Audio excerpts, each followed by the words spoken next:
சீரற்ற காலநிலை காரணமாக நாட்டில் இடம்பெற இருந்த முக்கியமான பல நிகழ்வுகள் இடைநிறுத்தம் செய்யப்பட்டுள்ளன. தவறான பாதையில் வாகனங்களை செலுத்தி விபத்துக்களை ஏற்படுத்துபவர்கள் சம்பந்தமாக புதிய அறிக்கையொன்று வெளியாகியுள்ளது. புகைப்பிடிப்பவர்கள் பற்றிய முக்கியமான ஆய்வு அறிக்கையொன்று வெளியிடப்பட்டுள்ளது. இவை உள்ளிட்ட பல செய்திகளும் தகவல்களும் இன்றைய வீடியோவில் காத்திருக்கின்றன. விரிவான செய்திகள் தொடர்கின்றன. நாடு முழுவதும் ஏற்பாடு செய்யப்பட்டிருந்த பல புத்தாண்டு கொண்டாட்டங்கள் இடைநிறுத்தம் செய்யப்பட்டிருக்கின்றன. இதற்கான முக்கியமான காரணமாக சீரற்ற காலநிலை சொல்லப்படுகின்றது.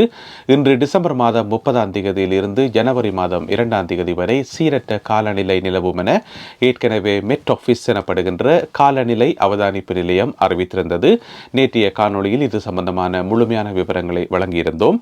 குறிப்பாக கடும் காற்று, மழை, புயல் மற்றும் பனிப்பொழிவு என சகல விதமான மோசமான காலநிலையும் நிலவும் என காலநிலை அவதானிப்பு நிலையம் அறிவித்திருக்கின்றது. அதன் காரணமாக அவுட்டோர், அதாவது வெளியிடங்களில் ஏற்பாடு செய்யப்பட்டிருந்த பல நிகழ்வுகள் ஒத்திவைக்கப்பட்டிருக்கின்றன. அந்த வகையில் பார்த்தீங்கன்னு சொன்னால் பிளாக்பூல் நகரில் ஏற்பாடு செய்யப்பட்டிருந்த ஃபயர் ஒர்க்ஸ், அதாவது நாளை 31ஆம் தேதி இரவு ஏற்பாடு செய்யப்பட்டிருந்த ஃபயர் ஒர்க்ஸ், புத்தாண்டை வரவேற்கின்ற அந்த ஃபயர் ஒர்க்ஸ் இடைநிறுத்தம் செய்யப்பட்டிருக்கின்றது சீரற்ற காலநிலை காரணமாக. அதே போல ஸ்கொட்லாந்தில் பரவலாக கொண்டாடப்படுற புத்தாண்டை வரவேற்கிற அந்த நிகழ்ச்சியை சொல்றது ஹொக்மெனே என்று சொல்லி, அது ஒரு ஸ்காட்டிஷ் சொல் ஒன்று.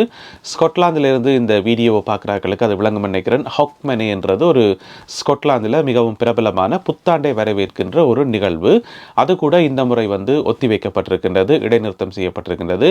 அதாவது இன்று 30ஆம் தேதி ஆரம்பித்து இன்று திங்கட்கிழமையும் நாளை 31ஆம் தேதியும் நடைபெற இருந்த இந்த ஹொக்மெனே நிகழ்வு கூட ஒத்திவைக்கப்பட்டிருக்கின்றது சீரற்ற காலநிலை காரணமாக. எனவே ஜனவரி மாதம் 2ஆம் தேதி வரை நாடு முழுவதும் சீரற்ற காலநிலை நிலவும் என சொல்லப்படுகின்றது. இப்பொழுது நீங்கள் பார்க்கின்ற இந்த படத்திலே குறிக்கப்பட்டதன்படி ஸ்கொட்லாந்து முழுவதும் மஞ்சள் நிற எச்சரிக்கை விடுக்கப்பட்டுள்ளது. தவறான பாதையில் வாகனம் செலுத்துபவர்களால் ஏற்படுகின்ற விபத்துகள் மற்றும் சம்பவங்கள் குறித்த அறிக்கை ஒன்று வெளியாகியுள்ளது. இதிலே ஒரு அதிர்ச்சியூட்டும் புள்ளி விவரம் இருக்கிறது என்று சொன்னால், இந்த 2024ஆம் ஆண்டில் அதிக எண்ணிக்கையிலான இந்த சம்பவங்கள் பதிவாகி இருக்காம். அதாவது ரோங் வேலை கொண்டே வாகனத்தை செலுத்துகிற இந்த சம்பவங்கள் அதன் காரணமாக ஏற்படுற விபத்துகள் இந்த ஆண்டு அதிகரிச்சிருக்காம். எவ்வளோன்னு சொன்னால் 988 சம்பவங்கள் பதிவாகி இருக்காம் என்று சொல்லி நேஷனல் ஹைவேஸ் அறிவிச்சிருக்கிறது. எப்போ என்று சொன்னால் நவம்பர் மாதம் 18ஆம் தேதி வரைக்கும், அதாவது இந்த வருடம் ஜனவரி மாதம் 1ஆம் தேதியிலிருந்து நவம்பர் மாதம் 18ஆம் தேதி வரைக்குமான இந்த காலப்பகுதியில் தான் 988 சம்பவங்கள் பதிவாகி இருக்குது. அதில் சில உயிரிழப்புகளும் ஏற்பட்டிருக்குது. அதே நேரம் இதே சம்பவங்கள் கடந்த ஆண்டு காலப்பகுதியில் பார்த்தீங்கன்னு சொன்னால், இதே காலப்பகுதியில் கடந்த ஆண்டு பார்த்தீங்கன்னு சொன்னால் 858 சம்பவங்கள் பதிவாகி இருக்காம். எனவே இந்த முறை மேலும் அதிகரித்து 988 சம்பவங்களாக அதிகரிச்சிருக்காம். இதுக்கு ஒரு சின்ன உதாரணம் சொன்னால் பார்த்தீங்கன்னு சொன்னால், அக்டோபர் மாதம் 15ஆம் தேதி அந்த செய்தியை நாங்கள் ஏற்கனவே வழங்கியிருந்த நாங்கள். அக்டோபர் மாதம் 15ஆம் தேதி ஒரு சாரதி ரோங் ரூட்டில் கொண்ட காரை விட்டு எதிரில் வந்த காரில் மோதி அந்த காரில் பயணம் செய்த ஒரே குடும்பத்தை சேர்ந்த 5 பேர் கொல்லப்பட்டவர்கள். அந்த விபத்தில் M6 மோட்டவேல இந்த சம்பவம் நடந்தது கம்பிரியா நகருக்கு அருகாமையில் அக்டோபர் மாதம் 15ஆம் தேதி. அதுக்கு கொஞ்ச காலத்துக்கு முதல் பார்த்தீங்கன்னு சொன்னால், ஒரு 20 வயதுடைய இளைஞர் லண்டனில் இருந்து ஒரு காரை களவெடுத்து கொண்டு போய் M25 மோட்டவேல கொண்டு போய் தவறான பாதையில் ஓடி அதிலேயும் 2 பேர் கொல்லப்பட்டார்கள். அந்த விபத்தில் இப்படியான சம்பவங்கள் நாடு முழுவதும் பரவலாக இடம்பெற்றுக் கொண்டிருக்கிறது. எனவே கடந்த ஆண்டோட ஒப்படைகளை 15% அதிகரிச்சிருக்காம் இந்த தவறான பாதையில் ரோங் வேலை கொண்டு போய் வாகனங்களை ஓடுறதால வர்ற விபத்துக்கள். இவ்வாறு தவறான பாதையில் போயிட்டு விபத்துக்களை ஏற்படுத்துபவர்கள் விசாரணைகளின் போது சொல்ற முக்கியமான கருத்து என்னன்னு சொன்னால், தங்களுடைய செட் நவ் என்று சொல்லப்படுகின்ற சேட்டலைட் நேவிகேஷன் பிழையான பாதையை காட்டிட்டுது, அதனால தான் நாங்கள் பிழையான ரூட்டில் போனாங்கன்னு சொல்லி சேட்டலைட் நேவிகேஷனை குற்றம் சாட்டினோம் என்று சொல்லி இந்த அறிக்கையில் சொல்லப்பட்டிருக்கிறது. எனவே இந்த குற்றச்சாட்டு, அதாவது சேட்டலைட் நேவிகேஷனை குற்றம் சாட்டுறது சரியா பிழையான்றதை பற்றி உங்களுடைய கருத்துக்களை எழுதுங்கள். புகைப்பிடிப்பவர்கள் சம்பந்தமாக புதிய ஆய்வு ஒன்று மேற்கொள்ளப்பட்டு அதனுடைய அறிக்கை இன்று வெளியாகி இருக்கிறது. இந்த அறிக்கையில் என்ன சொல்லப்படுது என்று சொன்னால், புகைப்பிடிப்பவர்கள் ஒரு சிகரெட்டை புகைப்பிடிப்பதன் மூலம் அவர்களுடைய வாழ்நாளில் 20 நிமிடங்களை இழக்கிறார்களாம். அதாவது அவர்களுடைய மொத்த ஆயுள் காலம் 20 நிமிடங்களால் குறையுதாம் ஒவ்வொரு சிகரெட்டையும் பத்தும் போது. எனவே வந்து ஒரு நாளைக்கு எத்தனை சிகரெட் பிடிக்கிறாரோ அந்த அடிப்படையில் வந்து 20 நிமிடங்களால் பெருக்கி பார்க்கலாம். ஏற்கனவே வெளிவந்திருந்த அறிக்கையில் என்ன சொல்லப்பட்டிருந்தா என்று சொன்னால், கொஞ்ச காலத்துக்கு முதல் ஒருவர் சிகரெட் பிடிக்கும்போது ஒரு சிகரெட் காரணமாக 11 நிமிடங்கள் அவருடைய வாழ்நாளில் இழக்கிறார் என்று சொல்லி 11 நிமிடங்கள். ஆனால் இப்போ இன்றைக்கு வந்திருக்கிற புதிய அறிக்கையில் சொல்லப்பட்டிருக்குது 20 நிமிடங்களால் அவர்களுடைய வாழ்நாள் வந்து குறையுது என்று சொல்லி. இதுவே பெண்களுக்கு வந்து 23 நிமிடங்களாக இருக்காம். ஏன்னு சொன்னால் பெண்களோட உடல் வந்து ஆண்களோட உடலை விட அதிகமாக பாதிக்கப்படும் ஸ்மோக் பண்ணுறதால அல்லது ட்ரிங்க் பண்ணுறதால. எனவே வந்து அவர்களுக்கு 23 நிமிடங்கள் என்று சொல்லி சொல்லப்படுது.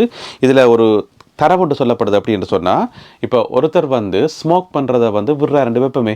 இப்போ ஜனவரி மாதம் 1ஆம் தேதி ஸ்மோக் பண்ணுறதை விடுறாருன்னு சொன்னால், ஜனவரி மாதம் 8ஆம் தேதி ஆகும்போது அந்த ஒரு 8 நாளில் 9 நாளில் வந்து அவர் வந்து ஒரு நாளை வந்து சேமிக்க முடியுமாம். அவருடைய ஆயுள் காலத்தில் வந்து ஒரு நாளை வந்து அதிகரிப்பார் அல்லது இழக்காமல் இருப்பார் என்று சொல்லி சொல்லப்படுது. எப்போ என்று சொன்னால் 8 நாட்கள் அல்லது 9 நாட்கள் ஸ்மோக் பண்ணாமல் விடும்போது. அதே வந்து ஜனவரி மாதம் 1ஆம் தேதி ஸ்மோக் பண்ணுறதை நிறுத்தின ஒரு ஆள் வந்து பிப்ரவரி மாதம் 20ஆம் தேதி ஆகும்போது அவ்வளோ காலமும் ஸ்மோக் பண்ணாமல் தொடர்ச்சியாக இருந்தால் ஒரு கிழமைக்குரிய ஆயுளை வந்து அவர் அதிகரிக்கிறாராம் என்று சொல்லி சொல்லப்படுது. அதே ஜனவரி மாதம் 1ஆம் தேதி ஸ்மோக் பண்ணுறதை ஸ்டாப் பண்ணிட்டு ஆகஸ்ட் மாதம் 5ஆம் தேதி வரைக்கும் அவர் தொடர்ந்து ஸ்மோக் பண்ணாமல் இருப்பாராக இருந்தால் ஒரு மாதத்துக்குரிய ஆயுளை வந்து அவர் காப்பாற்ற முடியும் என்று சொல்லி இந்த அறிக்கையில் சொல்லப்பட்டிருக்கிறது. எனவே புகைப்பிடிப்பவர்கள் ஒவ்வொரு சிகரெட்டையும் பிடிக்கும்போது ஆண்கள் 20 நிமிடங்களாலும் பெண்கள் 23 நிமிடங்களாலும் தங்களுடைய ஆயுள் காலத்தை இழக்கிறார்கள் என்று சொல்லி இன்றைக்கு வெளிவந்திருக்கக்கூடிய இந்த அறிக்கையில் சொல்லப்பட்டிருக்கிறது. எதற்காக இந்த அறிக்கையை வந்து வருட கடைசியில் இந்த டைமில் வந்து வெளியிடணும் என்று சொன்னால், உங்கள் எல்லாருக்குமே தெரியும், இப்போ ஜனவரி மாதம் 1ஆம் தேதி வரைக்குள்ள புது வருடம் பிறக்கைக்குள்ள வந்து எல்லாருமே வந்து தீர்மானம் எடுப்பினோம் இந்த புது வருடத்தில் இருந்து சில பழக்கங்களை வந்து நான் நிறுத்த போறேன் என்று சொல்லி. எனவே அந்த அடிப்படையில் வந்து அவர்களுக்கு உதவும் முகமாக அவர்களை வந்து ஊக்கப்படுத்தும் விதமாக இந்த அறிக்கையை தாங்கள் வெளியிட்டிருப்பதாக இந்த தகவலில் சொல்லப்பட்டுள்ளது. பிரான்சில் இருந்து படகுகள் மூலம் பிரித்தானியா நோக்கி வந்தவர்கள் பற்றிய அறிக்கையினை ஹோம் ஆஃபீஸ் வெளியிட்டிருக்கின்றது. அந்த வகையில் நேற்று 29ஆம் தேதி டிசம்பர் மாதம் 29ஆம் தேதி நேற்று 6 படகுகளில் 291 பேர் வந்திருக்கிறார்கள். நேற்று முன்தினம் 28ஆம் தேதி அதிலேயும் 6 படகுகளில் 322 பேர் வந்து சேர்ந்திருக்கின்றார்கள். எனவே 28ஆம் தேதி டிசம்பர் மாதம் 28ஆம் தேதி 6 படகுகளில் 322 பேரும், டிசம்பர் மாதம் 29ஆம் தேதி நேற்று 6 படகுகளில் 291 பேரும் வந்திருக்கிறார்கள். நீங்கள் கவனித்து பார்த்தீங்கன்னு சொன்னால் டிசம்பர் மாதம் 25ஆம் தேதியிலிருந்து தொடர்ச்சியாக வந்து கொண்டே இருக்கிறார்கள். அதுக்கு முதல் ஒரு 10 நாள் பார்த்தீங்கன்னு சொன்னால், அதாவது டிசம்பர் 15ஆம் தேதியிலிருந்து டிசம்பர் 25ஆம் தேதி வரைக்கும் ஒரு 10 நாள் பார்த்தீங்கன்னு சொன்னால் யாருமே வந்திருக்கல. எனவே கிறிஸ்மஸ் காலத்தை முன்னிட்டு விசேட ஆஃபர் எல்லாம் போட்டிருந்தார்கள். குறைந்த விலையில் ஆட்களை அழைத்து வருவோம் என்று சொல்லி அது சம்பந்தமான செய்திகளை நாங்கள் ஏற்கனவே வழங்கியிருந்தோம். எனவே அந்த ஆஃபரின் அடிப்படையில் தான் இவர்கள் வந்தார்களா இல்லையா என்பது தெரியவில்லை. இருந்த போதிலும் கூட அந்த ஆஃபர் போட்டு அதனை ஒரு புலனாய்வு செய்தியாளர் போய் பிடிச்சு போலீஸ் அவர்களை சுற்றி வளைத்து சில பேரை கைது செய்தது எல்லாமே வந்து ஏற்கனவே நாங்கள் செய்தி அறிக்கையில் வழங்கியிருந்தோம். இருந்த போதிலும் கூட இப்பொழுது கிறிஸ்மஸ் தினத்திலிருந்து பிரான்சிலிருந்து படகுகள் மூலம் பிரித்தானியா நோக்கி தொடர்ச்சியாக குடிவரவாளர்கள் வந்து கொண்டிருக்கின்றமை குறிப்பிடத்தக்கது. மத்திய லண்டனில் இடம்பெற்ற கத்திக்குத்து தாக்குதலில் நபர் ஒருவர் படுகாயமடைந்து உயிருக்கு போராடும் நிலையில் மருத்துவமனையில் அனுமதிக்கப்பட்டிருக்கின்றார்.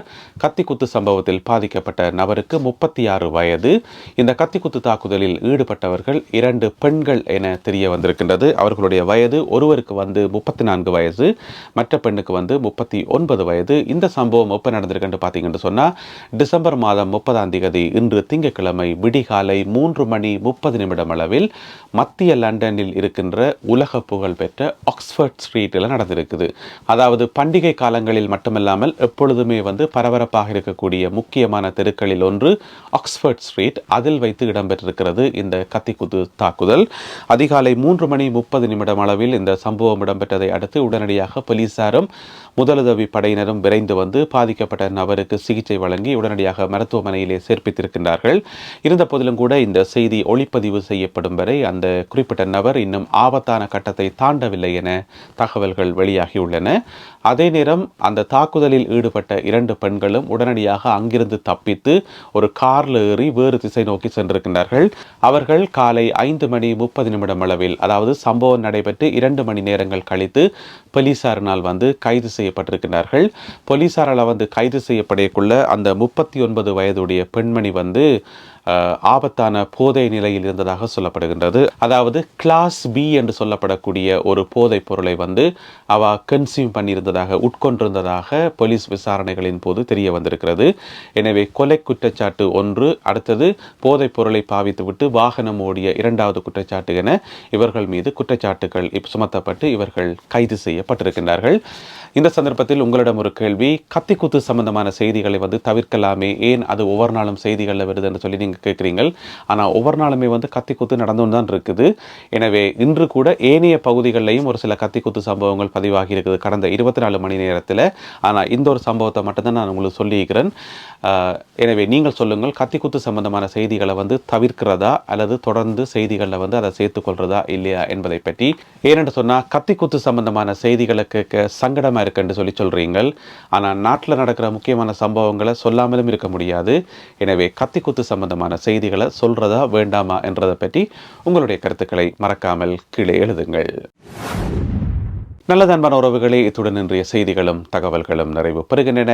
மீண்டும் மற்றும் ஒரு காணொளியில் உங்களை சந்திக்கின்றேன். அதுவரை நன்றி, வணக்கம்.